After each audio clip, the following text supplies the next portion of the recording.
नमस्ते बच्चों। As per promise आज हम लोग ग्रेविटेशन का स्टडी करेंगे। ठीक है, उससे पहले एक बात बता दें कि gravitation is the most interesting topic in physics. जिन बच्चों को फिजिक्स में इंटरेस्ट नहीं आ रहा है, फिजिक्स समझ में नहीं आ रहा है, फिजिक्स कहने का मतलब है कि जो फेनोमेना नेचर में हो रहा है वो समझ में नहीं आ रहा है, मैथ भी कमज़ोर है, तो इंटरेस्ट डिटैचमेंट होने लगता है सब्जेक्ट से। लेकिन अगर आपको फिजिक्स में इंटरेस्ट जगाना है तो आप ग्रेविटेशन को नाइन्थ में है ग्रेविटेशन, चैप्टर नंबर 10 आपका साइंस में, और उसको आप पढ़िए। 11th में है, इंटरेस्ट नहीं आ रहा है फिजिक्स में, तो आप उसमें भी ग्रेविटेशन टॉपिक को ज़रा एक बार पढ़िए, ध्यानपूर्वक पढ़िएगा। और हम कहेंगे कि NCERT में इंटरेस्ट थोड़ा सा ख़त्म हो जाता है क्योंकि वो केपलर लॉ से ही शुरू करता है। HC वर्मा का पढ़िएगा आप, या फिर रेस्निक हेलिडे का पढ़िए। रेस्निक हेलिडे तो आप लोग पढ़ते नहीं होंगे, तो कोई भी और बुक पढ़िए, क्योंकि NCERT में थोड़ा सा इंटरेस्ट नहीं जगा पाया है NCERT, तो आप HC वर्मा पढ़ सकते हैं। पढ़िए ध्यानपूर्वक, बेहतर होगा कि आप 9th का ही पढ़ लीजिए। अगर आप 11th में भी हैं तो 9th का बुक पढ़ लीजिए, पढ़ने में क्या जाता है, कोई दिक्कत नहीं, 1-2 घंटा में सब खत्म कर दीजिएगा। तो उसको जब आप पढ़ेंगे तो आपको बहुत मज़ा आने वाला है, क्योंकि इससे ये पता चलता है कि ये जो पूरा हमारा यूनिवर्स है, ये जो पूरा हमारा ब्रह्मांड है, ये कैसे एग्जिस्ट कर रहा है, कैसे सन के चारों ओर 9 प्लेनेट कहें कि 8 प्लेनेट कहें, कन्फ्यूजन है, चलिए 8 प्लेनेट कह देते हैं। ये 8 प्लेनेट सन के चारों ओर क्यों मूव कर रहा है, ये प्लेनेट्स भी अपने एक्सिस के अराउंड क्यों मूव कर रही है, ये यूनिवर्स एक्सपैंड क्यों कर रहा है। स्टीफन हॉकिंस और बहुत सारे साइंटिस्ट ने कहा कि भाई यूनिवर्स इज एक्सपैंडिंग, है ना, तो ये क्यों हो रहा है। और अगर थोड़ा सा ये यूनिवर्स से बाहर निकल के अगर आप खुद के ऊपर विचार करें तो हम यहाँ क्यों खड़े हैं, क्यों हम बहुत दूर तक उछल नहीं पाते। फोर्स लगाते हैं, इसके ऊपर फोर्स लगाए तो बहुत दूर तक उछलना चाहिए, as per Newton's first law of motion. तो ये बहुत सारा प्रश्न है। अगर आप डाइव लगाएंगे विज्ञान के अंदर, साइंस के अंदर, खास करके फिजिक्स के अंदर, और टॉपिक ग्रेविटेशन हो, तो आपको बहुत सारा प्रश्न माइंड में उठेगा। इन सारे प्रश्नों का उत्तर, इन सारे क्वेश्चन का आंसर हमारा ग्रेविटेशन देता है। तो ये टॉपिक बहुत इंटरेस्टिंग है। आप लोग इसको ध्यानपूर्वक एक एक वीडियो, एक मिनट को देखिए। आप लोग NCERT पढ़े होंगे, हमको पता है, हो सकता है कि नीट के ड्रॉपर या JEE के ड्रॉपर ग्रेविटेशन टॉपिक सर्च कर रहे होंगे इंटरनेट पे। और चूंकि मेरा चैनल छोटा सा है तो हो सकता है वो मेरा वीडियो भी ये कर देंगे, उसको क्या बोलते हैं, स्क्रॉल कर देंगे, क्या तो थोड़ा सा 10-20-50 सब्सक्राइबर है, क्या इनका वीडियो देखना है। लेकिन आप अगर मेरा वीडियो शुरू से लेकर अंत तक देखते हैं तो ग्रेविटेशन टॉपिक के ऊपर एक भी प्रश्न आपका नहीं रह जाएगा। हम ग्रेविटेशन का A से लेकर Z तक बताएंगे, यहाँ तक कि जनरल थ्योरी ऑफ रिलेटिविटी भी डिस्कस करेंगे लास्ट में। डिटेल में नहीं डिस्कस कर सकते क्योंकि वो आप लोगों के सिलेबस में नहीं है, लेकिन हम डिस्कस उसको भी करेंगे। तो इस टॉपिक को मिस मत करिए। हम हर वीडियो 30 मिनट का लाएंगे, क्योंकि लॉन्ग वीडियो जो ला रहे हैं उस पर व्यू नहीं जा रहा है बच्चों। और 1 शॉर्ट वीडियो तो आप लोग खूब व्यू देते हैं, 2.5 लाख व्यू, 5 मिलियन व्यू। मेरे चैनल पे नहीं, बड़े बड़े चैनल जो जायंट्स हैं उनके चैनल पे।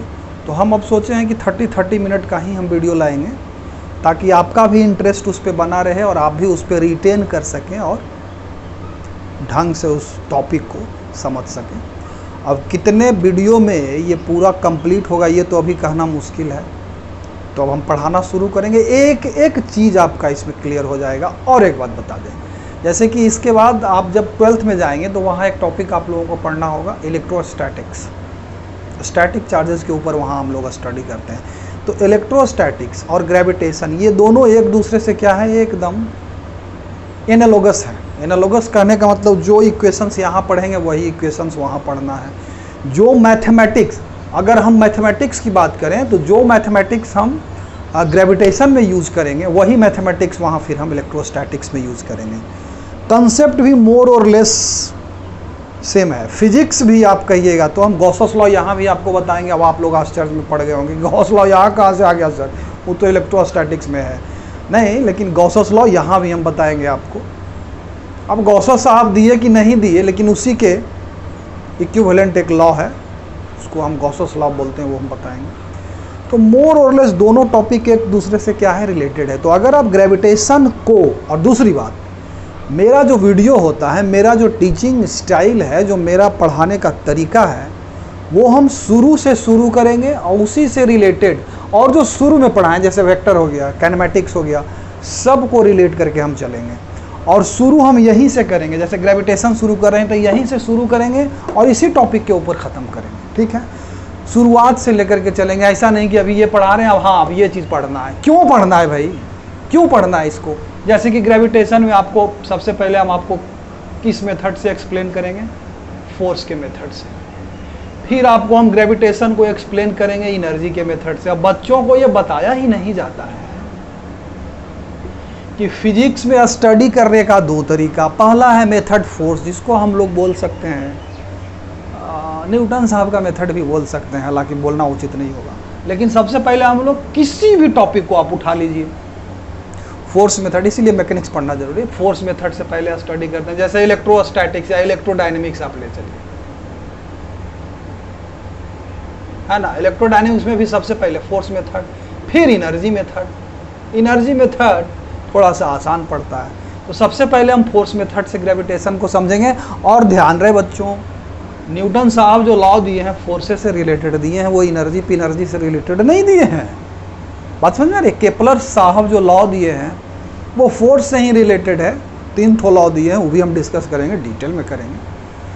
तो फोर्स मेथड से पहले हम समझेंगे, उसके बाद फिर एनर्जी मेथड से। अब ये फोर्स मेथड क्या है, एनर्जी मेथड क्या है, तो हम न्यूटन्स लॉ पढ़ा चुके हैं, वर्क पावर एनर्जी पढ़ा चुके हैं। उन टॉपिक्स को आप, उन टॉपिक्स के ऊपर जो मेरा वीडियो है उसको देखिए, फोर्स मेथड, एनर्जी मेथड, सब कुछ समझ में आ जाएगा। ठीक है, तो आज हम लोग क्या पढ़ेंगे, स्टडी करेंगे ग्रेविटेशन का।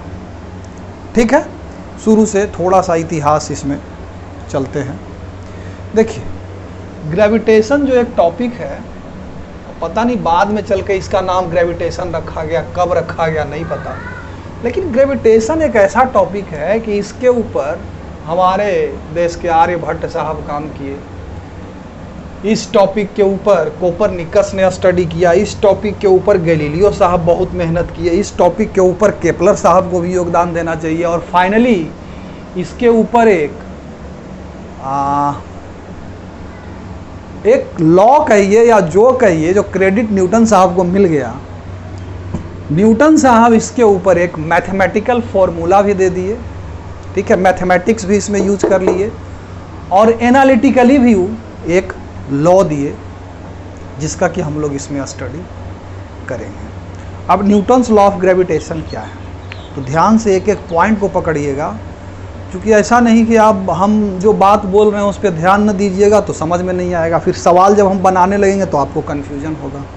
तो एक एक पॉइंट पे आपने ध्यान देना है कि न्यूटन्स लॉ ऑफ ग्रेविटेशन, इस यूनिवर्स में जो भी सेलेस्टियल बॉडीज़ है, सेलेस्टियल कहने का मतलब हमारा अर्थ भी सेलेस्टियल बॉडी है। सेलेस्टियल बॉडी मतलब स्पेस में जो बॉडी ट्रेवल कर रहा है या मोशन में है या रोटेट कर रहा है, जो भी है उसको हम लोग क्या बोलेंगे, सेलेस्टियल बॉडीज़। तो ये जो भी सेलेस्टियल बॉडीज़ है यूनिवर्स में, अब ये भी सेलेस्टियल मान सकते हैं इसको, ये पेन, ये इसका कैप, तो जो भी सेलेस्टियल बॉडीज़ है उसके ऊपर, उसके बीच में वो क्यों एग्जिस्ट कर रहा है, क्यों सन इसके चारों ओर घूम रहा है, इसका स्टडी है। और इसी के स्टडी के दरमियान ये यूनिवर्सल लॉ ऑफ ग्रेविटेशन आया। तो बात है 17वीं शताब्दी की। इंग्लैंड में प्लेग फैला हुआ था। इंग्लैंड में क्या मतलब, बहुत सारे देश में उस वक्त प्लेग फैला हुआ था। 17वीं शताब्दी 1600 समथिंग ईस्वी का बात है, 1626 या 1623, सब एग्जैक्ट हमको बेटा याद नहीं है अभी, तो उसकी बात है। कैम्ब्रिज यूनिवर्सिटी में क्या फैल गया था? प्लेग फैल गया था। न्यूटन साहब का उम्र उस वक्त 23 ईयर्स था। कितना था उनका उम्र? 23 ईयर्स। अब जरा सा ध्यान दीजिएगा, 23 ईयर्स के थे उस वक्त न्यूटन। तो प्रॉब्लम क्या था भाई? तो प्लेग फैल गया था। तो जैसे कोरोना काल में सारा कॉलेज वगैरह सब बंद हो गया था, उसी प्रकार से उस वक्त यूनिवर्सिटीज़ वगैरह बंद हो गए थे। तो Newton was force to rest at home. Newton साहब का यह मजबूरी था कि बेचारा घर पर आकर के क्या करे बेटा? बैठे रहे। क्या करे? बैठे रहे घर पे आके। लेकिन खुराफाती दिमाग था उनका। गैलीलियो साहब जो बात बताए थे उसके ऊपर विचार करते रहते थे। न्यूटन साहब के टाइम तक आते आते सेंट्रीपिटल एक्सीलरेशन जो होता है, अब आप लोग ये मत पूछने लगिएगा कि सर सेंट्रीपिटल एक्सीलरेशन क्या होता है, तो आप सर्कुलर काइनेमेटिक्स का वीडियो देख लीजिए। तो सेंट्रीपिटल एक्सीलरेशन को समझा जा चुका था, सर्कुलर मोशन को भी समझा जा चुका था उस वक्त, क्यों सर्कुलर मोशन करता है। तो इसी के ऊपर न्यूटन साहब बहुत गहन अध्ययन कर रहे थे, ऐसा माना जाता है। हम 2-3 किताब इसके ऊपर पढ़े थे जब हम 11th में थे। न्यूटन इन 90 मिनट एक बुक पढ़े थे, याद आ रहा है हमको। उसमें लिखा था कि वो सचमुच में एप्पल जो अभी चलाया जा रहा है, पेड़ के नीचे नहीं थे, नहीं थे, ये सच है। जॉन विकिंस की बुक है। उसमें लिखा था कि अब वो एप्पल ट्री के नीचे थे या मैंगो ट्री के नीचे थे, ये कहना मुश्किल है, लेकिन कोई भी ट्री के नीचे थे और एक फल नीचे गिरा था, ये सत्य है। इस पर अब डाउट फॉट मत करिएगा आज के बाद, ठीक है। तो वो सोच रहे थे उस पेड़ के नीचे कि भाई ये जो हमारा मून है, क्या मून, ये अर्थ के चारों ओर घूम रहा है। इतना तो क्लियर हो गया था मैटर उस वक्त तक। अब ये मून अगर अर्थ के चारों ओर कैसा ऑर्बिट पे घूम रहा है? सर्कुलर ऑर्बिट पे घूम रहा है। न्यूटन साहब ये सब बात सोच रहे थे बेटा, सर्कुलर ऑर्बिट पे घूम रहा है। सेंटर पे हमारा क्या है? ये अर्थ है, ये मून इस पे घूम रहा है। बात समझ में आ रही? अब मून एक चक्कर कितना देर में लगा लेता है? चलो मान के चलते हैं कि कैपिटल टी टाइम में एक चक्कर लगा लेता है। लेकिन एक बात यहां समझने लायक है कि ये सर्कुलर पाथ पे क्या कर रहा है? मून मूव कर रहा है। अब सर्कुलर पाथ पर घूमने के लिए अगर आप मेरा टॉपिक सर्कुलर मोशन पढ़े होंगे, सर्कुलर काइनेमेटिक्स और डायनामिक्स ऑफ सर्कुलर मोशन, तो कोई भी पार्टिकल हो उसको सर्कुलर पाथ पे मूव कराने के लिए इस पार्टिकल के ऊपर एक एक्सटर्नल फोर्स लगना बहुत जरूरी है। एक एक्सटर्नल फोर्स लगना बहुत जरूरी है to move this particle on circular path. ये सब बात पता लगाया जा चुका था, ये हम डिस्कस कर भी चुके हैं। तो ये अगर सर्कुलर पाथ पे ये मून मूव कर रहा है बेटा, तो इसके ऊपर एक्सटर्नल फोर्स, तब इसको क्या होगा? सेंट्रीपिटल एक्सीलरेशन होगा। AR ले लो, रेडियल एक्सीलरेशन कहिए, सेंट्रीपिटल एक्सीलरेशन। तो AR इसको एक एक्सीलरेशन होगा, किधर? तो सेंटर के टूवर्ड्स, क्योंकि सेंट्रीपिटल फोर्स का जरूरत है सर्कुलर पाथ पर मूव करने के लिए।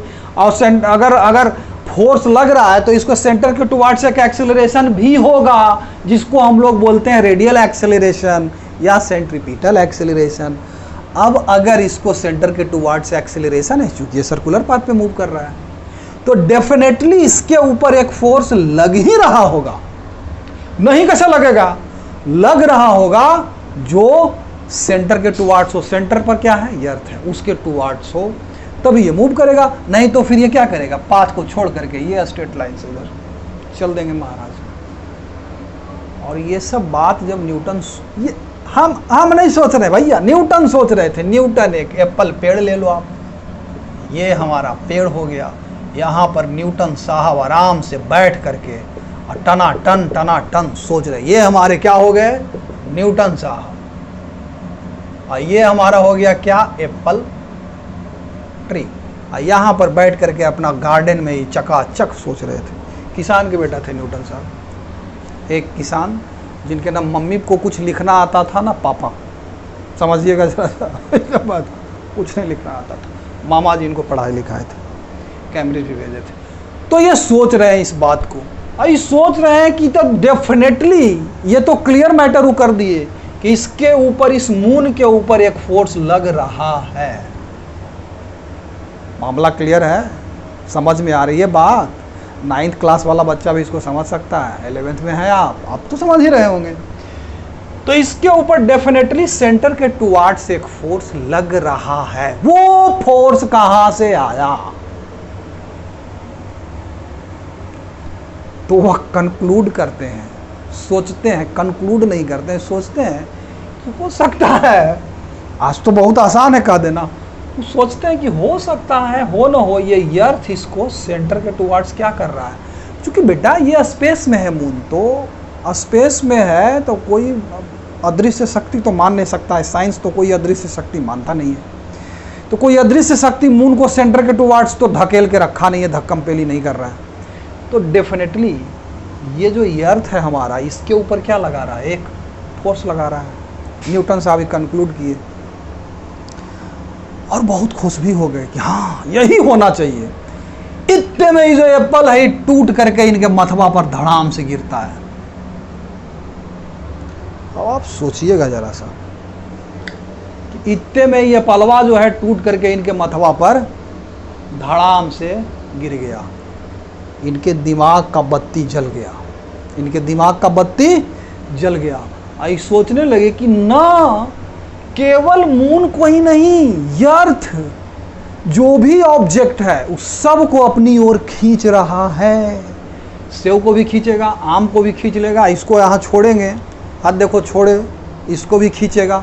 तो बोले कि नहीं, अर्थ जो भी बॉडी है जिसके अंदर मास है, जिसके अंदर क्या है बेटा, मास है, उस सारे बॉडीज को ये क्या करता है, अपनी ओर अट्रैक्ट करता है।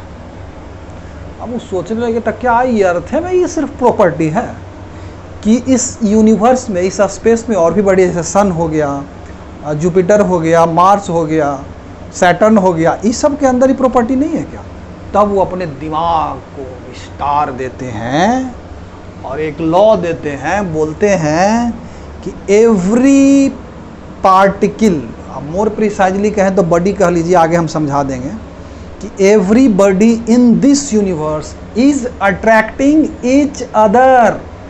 अब वो सोचने लगे कि क्या अर्थ में कुछ ऐसा प्रॉपर्टी है जो इसको खींच रहा है? नहीं, मून भी इसको खींच रहा होगा, लेकिन अर्थ इससे भारी है तो ठीक है, नहीं अपना जगह पे रहता है, इसके चारों ओर ही घूम रहा है, इसके ग्रेविटी के कारण, ग्रेविटेशनल फोर्स जो लगा रहा है। तो every body in this universe is attracting each other.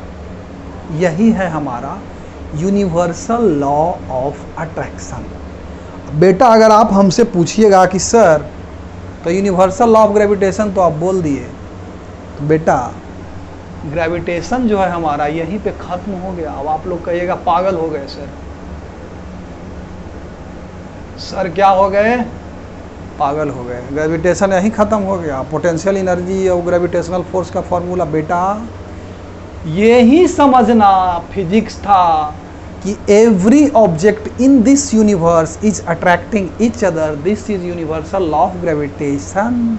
आप यूनिवर्स में कहीं चले जाइए, वहाँ का जो दो बॉडी मिलेगा आपको, वो भी एक दूसरे को क्या कर रहा होगा, अट्रैक्ट कर रहा होगा। This is universal law of gravitation.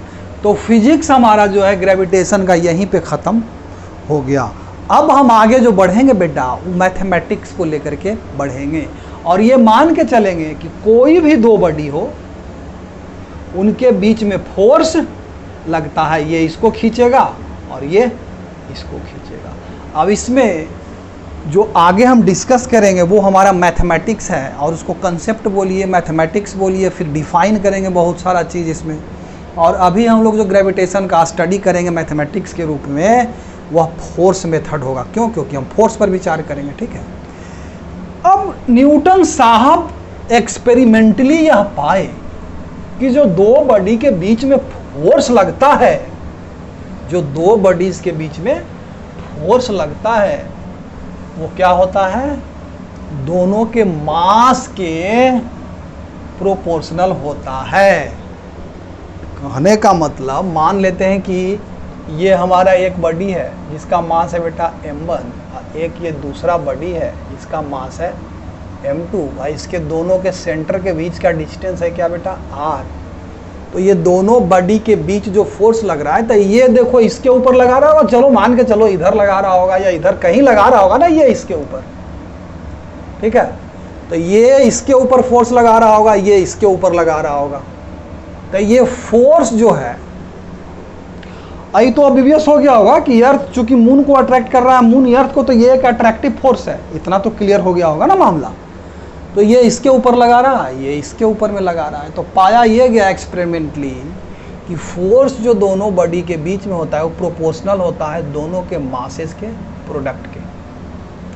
और ये भी एक्सपेरिमेंटली पाया गया कि जो दोनों के बीच का डिस्टेंस है उसके स्क्वायर के इन्वर्सली प्रोपोर्शनल होता है, यानी कि ये इन्वर्सली प्रोपोर्शनल होता है आर स्क्वायर के। ये सब एक्सपेरिमेंटल है, मैथमेटिकल फॉर्मूला अब हम दे रहे हैं, हम नहीं दे रहे हैं, न्यूटन साहब दिए थे। तो अगर दोनों को कंबाइन हम कर दें बेटा, तो ग्रेविटेशनल फोर्स जो दोनों के बीच में लग रहा है, it is proportional to m1 into m2 और divided by r square. Clear है मामला? क्लियर है मामला? अभी प्रोपोर्शनलिटी साइन को जब हम लोग हटाते हैं तो एक कांस्टेंट आता है, चलो c ले लो उसको, into m1 m2 by r square. This c is represented by G, capital G, and this is universal gravitational constant। इसका वैल्यू यहाँ जो है वही स्पेस में कहीं भी रहेगा, मंगल ग्रह पर चल जाइए या फिर कोई दूसरा गैलेक्सी में जाकर के घुस जाइए, छलांग लगा दीजिए, वहाँ भी इस G का वैल्यू वही रहेगा।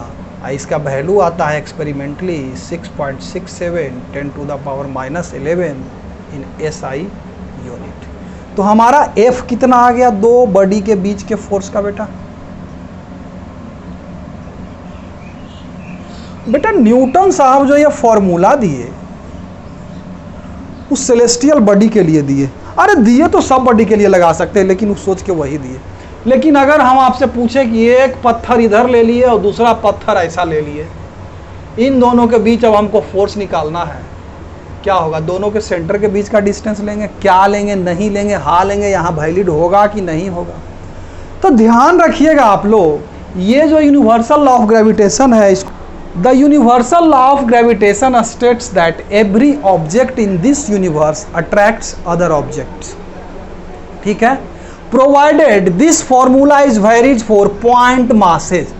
यहाँ पर ये दोनों कैसा मास होना चाहिए? छोटा मोटा मुन्ना टुंडा ऐसा छोटा सा होना चाहिए।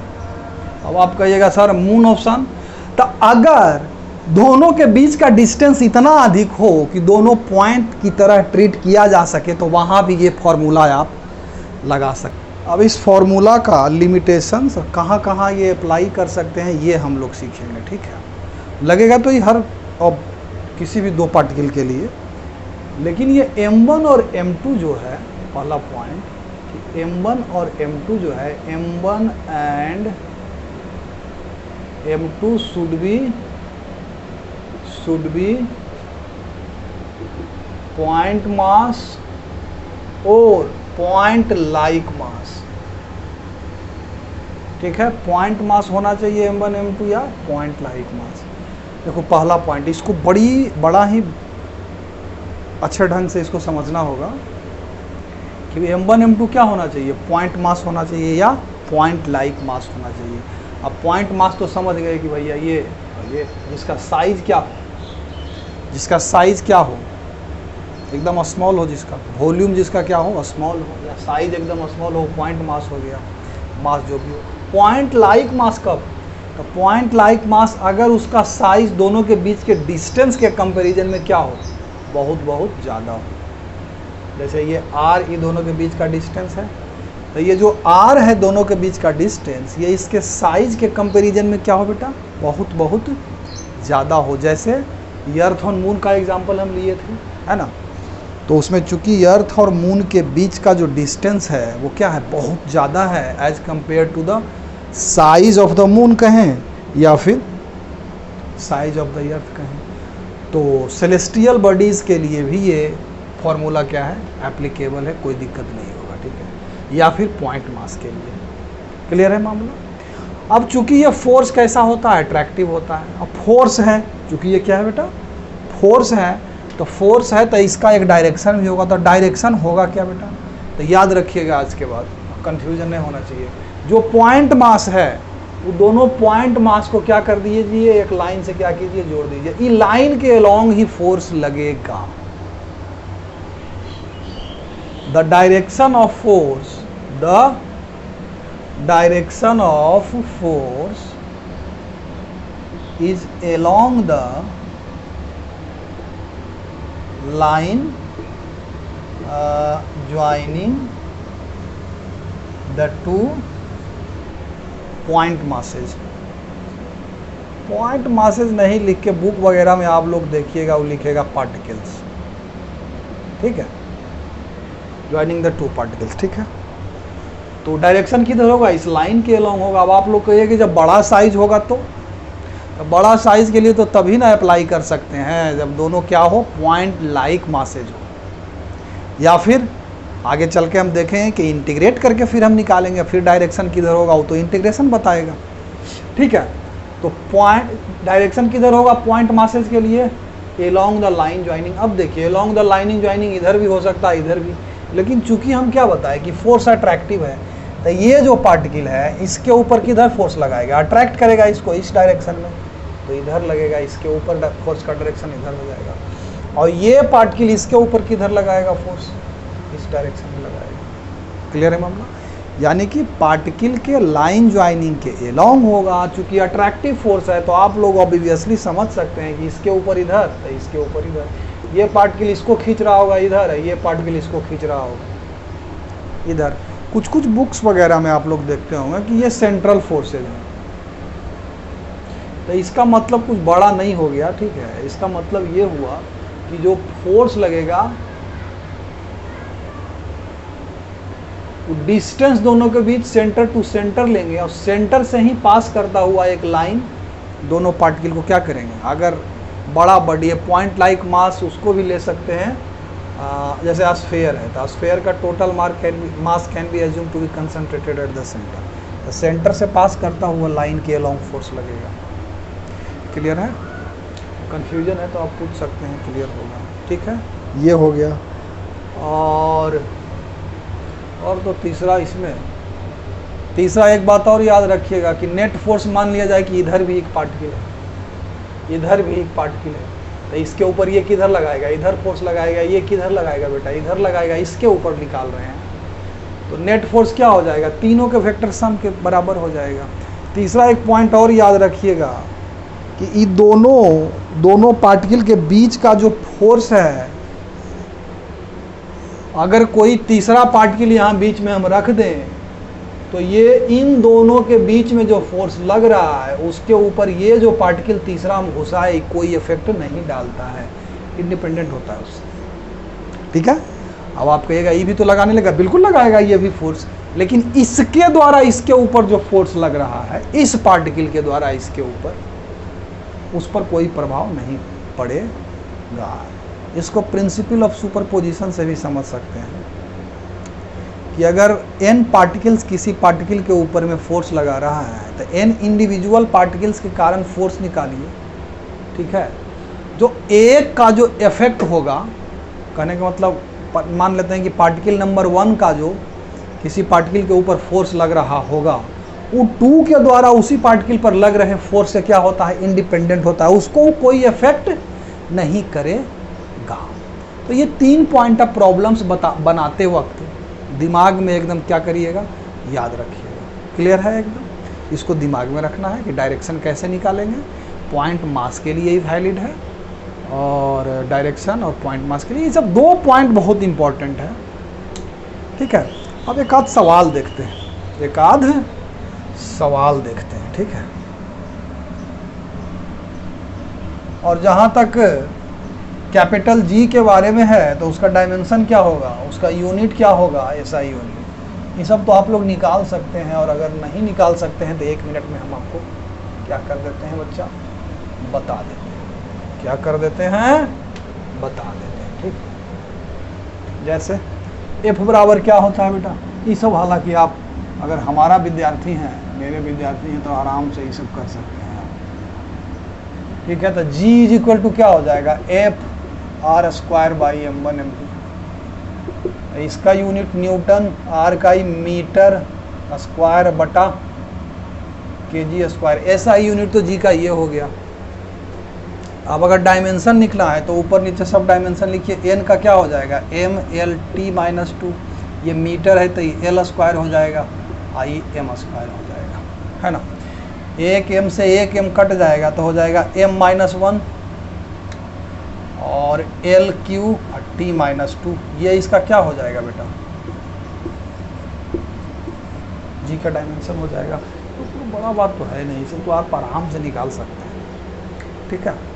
जी के बारे में बता ही दिए हैं कि ये स्पेस में आप कहीं भी चल जाइए, स्पेस का मतलब इस पूरे यूनिवर्स में, अगर यूनिवर्स एक माने तो यूनिवर्स में आप कहीं भी चल जाइएगा, इस जी का वैल्यू इनवेरिएबल होगा।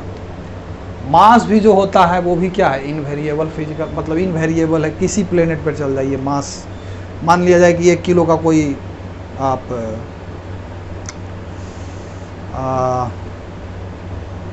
लिए कोई ऑब्जेक्ट, उसको लेके चांद पर चल जाइए, उसका मास क्या रहेगा, 1 केजी ही रहेगा। कहीं लेके चल जाइएगा, मास भी इनवेरिएबल होता है, ठीक है। अब आइए एक आध सवाल लेकर के देख लेते हैं। और एक बात याद रखिएगा, अभी हम ग्रेविटेशन को मैथ की मदद से समझ रहे हैं अब, ठीक है, और फोर्स मेथड से समझ रहे हैं। जैसे मान लेते हैं कि ये इक्विलैटरल ट्रायंगल है। कैसा ट्रायंगल है बेटा, इक्विलैटरल ट्रायंगल है। यहाँ पर एक पार्टिकल है, इसका मास है मान लेते हैं कि 5 kg, ठीक है। यहाँ पर एक पार्टिकल है, इसका मास भी है। यहाँ पर एक पार्टिकल है, इसका मास है 5 kg, तीनों 5 kg, ठीक है। अगर आपसे पूछे कि इसके ऊपर इन दोनों के द्वारा लग रहा फोर्स, नेट फोर्स भी निकालिए और उसका डायरेक्शन भी निकालिए। इस पार्टिकल के ऊपर में इसके द्वारा लग रहे फोर्स का, इसके द्वारा लग रहे फोर्स का नेट वैल्यू निकालिए, टोटल फोर्स मतलब निकालिए, और उसका डायरेक्शन भी बताइए। कैसे आप बनाइएगा, तो सीधा सीधा चूंकि हम पार्टिकल बोले हैं तो इसको पॉइंट लाइक मास की तरह आप ट्रीट करिएगा। टेंशन नहीं लेना है, इसको क्या मान लेना है, पॉइंट मास। जहाँ भी पार्टिकल लिखे ना वहाँ पॉइंट मास मान लीजिए। अब देखिए, इसके द्वारा इसके ऊपर में फोर्स किधर लगेगा बेटा, अट्रैक्टिव है, लाइन ज्वाइनिंग ये है, ये इधर लग जाएगा। इसके द्वारा किधर लगेगा बेटा, इधर लग जाएगा। अब देखो सिमेट्री से यहाँ से ऐसे नॉर्मल डाल दो, ये एंगल 90 डिग्री, ये 60, ये 90, तो ये 30, तो ये कितना हो जाएगा बेटा, 60 डिग्री। ऐसे भी ये और ये अगर पैरेलल है तो ये एंगल तो बराबर होगा ना, ठीक है। अब ई फोर्स मान लेते हैं कि इस पार्टिकल के द्वारा फोर्स कितना लगा, F, तो सिमेट्री से magnitude of force by this particle on this particle will also भी क्या, F।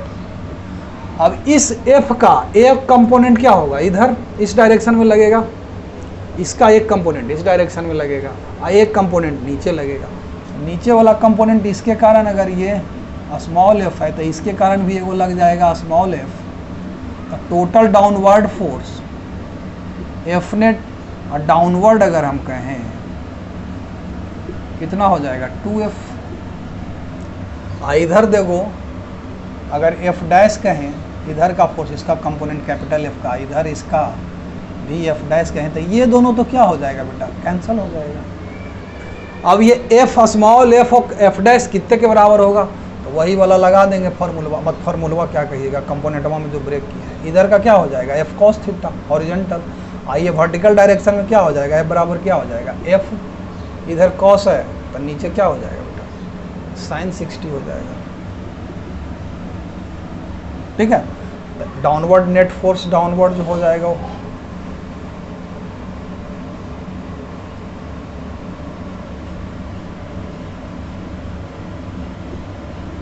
अब ये F कितना के बराबर होगा बेटा, तो F बराबर तो ऑब्वियस है, G m1m2 बटा R स्क्वायर। अच्छा हाँ, R नहीं लिए थे, 1 मीटर ले लो आप, 1 मीटर ले लो, ठीक है। तो ये मैग्नीट्यूड फट से निकाल देते हैं, ये कितना के बराबर हो जाएगा, 6.67 गुने 10 के पावर -11 गुने 5 गुने 5 बटा 1, ठीक है। ये कितना हो जाएगा, 5 5 25 गुने 6.67 एंड 6 7 और 25, 7 5 35 की 5 बाकी 3 6 35 3 33 की 3 बाकी 3 6 35 3 33 7 गुना 14 की 4 बाकी 1 6 गुना 12 1 13 की 3 बाकी 1 6 गुना 12 .2 के बाद तो हो जाएगा 1.67 गुने 10 के पावर -9 न्यूटन। किधर लगेगा बेटा नेट फोर्स, डाउनवर्ड। तो इस तरह से आप निकाल सकते हैं नेट फोर्स, ठीक है। और दूसरा इसका एक तरीका क्या हो सकता है, दूसरा एक तरीका हो सकता है, वैसे दूसरा तरीका को छोड़ ही दीजिए, दूसरा एक तरीका वेक्टर मेथड होता है बेटा, वो हम आगे एक्सप्लेन करते चलेंगे। अभी इसको ऐसे ही आप कैलकुलेट कर सकते हैं। जैसे कि अगर सिंपल एनसीईआरटी वगैरह में इस तरह का सवाल 2-4 वो शुरू में दिया है, ये आर डिस्टेंस है, इसका मास m1, इसका मास m2, दोनों के बीच फोर्स निकालिए। हो सकता है आपको मास दे दे और फोर्स निकालने के लिए कहे, हो सकता है एक डिस्टेंस दे दे, एक मास दे दे, फोर्स दे दे, दूसरा मास निकालने के लिए कहे। तो ये सब जो इस तरह का क्वेश्चन है, अब आप लोग टनाटन उसको बना सकते हैं। बाकी अगर कहीं कोई डाउट है तो आप पूछ सकते हैं, और भी इस पर हम सवाल लेंगे अभी आगे, और भी इस पर अभी हम सवाल लेंगे। और ध्यान रहे, अभी हम gravitational universal law of gravitation को सिर्फ फोर्स मेथड से समझने का प्रयास कर रहे हैं। क्या हो रहा है खेला, फोर्स कितना लगाएगा कौन किसके ऊपर, बस इस चीज़ को अभी हम लोग समझ रहे हैं। नेक्स्ट क्लास में बच्चों हम लोग क्या करेंगे, कुछ और क्वेश्चन लेंगे, और एक चूँकि यहाँ फोर्स बार बार निकालना पड़ रहा है, तो नेक्स्ट क्लास में हम एक फिजिकल क्वांटिटी डिफाइन करेंगे जिसको बोलते हैं ग्रेविटेशनल फील्ड इंटेंसिटी वेक्टर। इसका आप लोग थोड़ा सा किसी भी बुक से रीडिंग डाल लीजिएगा, उसके बाद अच्छे से समझ में और आएगा, ठीक है। तो तब तक के लिए बाय बाय। आराम से इसके इस सिर्फ इस फॉर्मूला पे बेस्ड जितना जहाँ क्वेश्चन मिलता है उसको आप टनाटन बनाइए, ठीक है। चलिए बाय।